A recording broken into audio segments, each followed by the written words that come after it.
নওগাঁর আত্রায়ে গরু চুরির অভিযোগে ছোটন প্রামাণিক নামে এক যুবককে গ্রেফতার করে পুলিশ। পরে তার দেওয়া তথ্যে বগুড়ার কালাইয়ে অভিযান চালিয়ে ইউনিয়ন বিএনপি সাংগঠনিক সম্পাদক আব্দুল গফুর শাহের গোয়ালঘর থেকে চুরি হওয়া ১৩টি গরু উদ্ধার করা হয়। ওই ব্যক্তির পরিচয় শনাক্ত করেছি আমরা, সে ইউনিয়ন বিএনপির সাংগঠনিক। রোববার দুপুর ২টায় সংবাদ সম্মেলনে এই তথ্য জানান নওগাঁর পুলিশ সুপার সাফিউল সারওয়ার। গরু চোর চক্রের সক্রিয় সদস্য ছোটন প্রামাণিককে গ্রেফতার করা হয়। পরে তার দেওয়া তথ্যের ভিত্তিতে এ চক্রে জড়িত বগুড়ার কাহালু উপজেলার কালাই ইউনিয়নের আব্দুল গফুর শাহের বাড়ি থেকে চোরাই ১৩টি গরু উদ্ধার করা হয়।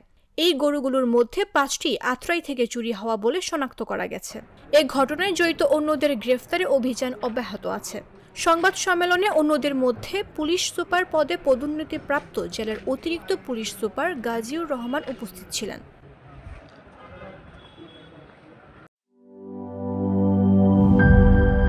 একনল হ্যান্ড ওয়াশ 100% প্যারাবেন ফ্রি, তাই নিরাপদ হাতের জন্য আস্থা রাখুন একনলে।